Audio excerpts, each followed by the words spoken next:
Bonjour à tous, je suis heureuse de vous retrouver.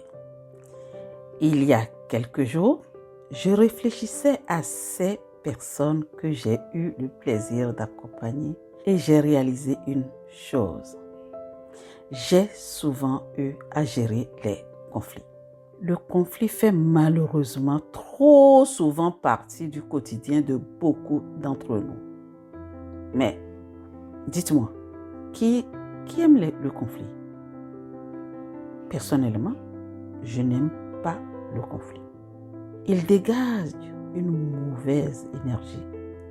Et vous savez à quel point je suis sensible aux énergies. Je n'aime pas voir les gens malheureux. C'est dans ma nature. J'ai toujours détesté voir les personnes se disputer, se rendre malheureux. Vous savez ce qu'est un conflit? C'est quand des contraires s'opposent. Autrement dit, quand deux parties ne sont pas d'accord sur un point et que souvent aucune ne veut céder. Aujourd'hui, je voudrais insister sur la question des conflits. Elle semble compliquée simplement parce qu'on n'ose pas faire le premier pas. À cause de quoi?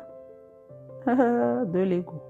Vous savez, cette petite voix-là qui nous conduit à faire les choses pas sympas parfois. C'est ça, c'est elle. C'est elle qu'on appelle l'ego. Pourtant, la gestion de conflits pourrait se résumer en un seul mot, la communication. Une communication bienveillante qui part d'un engagement à s'ouvrir à l'autre. Et avant même d'échanger sur le point de désaccord, il faut se forcer à ne pas accuser l'autre avant de l'avoir entendu.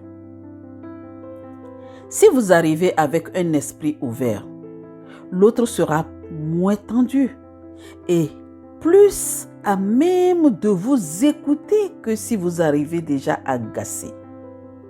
Après lui avoir dit ce qui, selon vous, pose un problème, il ne faut pas hésiter à parler des émotions que vous ressentez à cause de cette situation. L'autre n'est pas dans votre tête. La personne ne peut pas deviner. Il ne peut pas deviner que vous avez mal, que vous avez peur, que vous êtes triste ou en colère. Moi, est-ce que vous savez bien cacher votre colère? Maintenant, l'étape suivante consiste à chercher des solutions ensemble.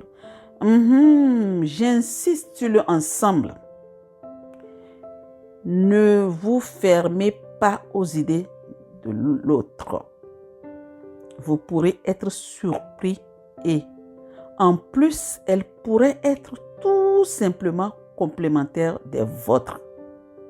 Pour cela, il faut à un moment ou un autre regarder si les solutions proposées peuvent régler le problème dans l'intérêt de tous.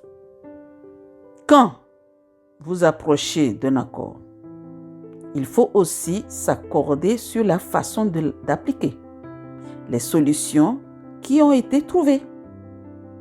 Ne partez pas comme l'an 40 en espérant que les choses feront toutes seules. Vous avez votre part de travail comme l'autre et vous devez vous engager. J'ai constaté que beaucoup de conflits étaient la conséquence de malentendus. Simplement parce qu'on ne prend pas le temps de poser les questions, demander des compléments d'information. Alors, pas de supposition. Arrêtez. Arrêtez de supposer que, je suppose que un tel. Non, pas de supposition. Je vous conseille de lire les 4 accords Toltec. Demandez des compléments d'information. Alors, ne faites pas de suppositions qui vous mettraient dans des états de colère. Choisissez le bon moment et ouvrez la porte de la communication. Mon naturel prend souvent le dessus et je vous propose de régler des conflits. Je les gère parce que j'aime voir les gens heureux. Communication et énergie. Je vous laisse sur ces mots magiques et comme toujours, n'hésitez pas à me contacter. N'oubliez pas de vous abonner et cliquez sur la cloche de notification. À la semaine prochaine.